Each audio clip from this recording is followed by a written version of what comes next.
یہ الفاظ اردو میں بھی دہراتا ہوں، اس دنیا میں رہو لیکن اس دنیا کو اپنے من میں آباد مت کرو۔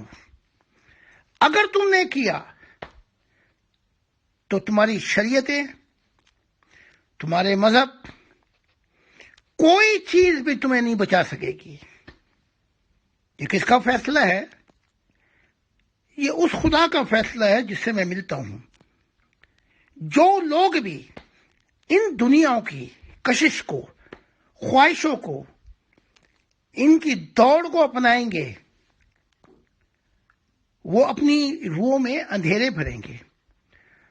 سب کچھ جا سکتا ہے لیکن روح ایک ایسی چیز ہے جو ہمیشہ آپ کے ساتھ رہے گی۔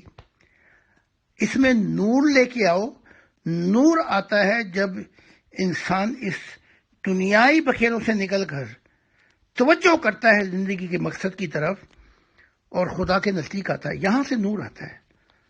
تو آپ بے پرواہ رہیں، یہ کچھ بھی نہیں کر سکتے، یہ صرف باتیں کر سکتے ہیں۔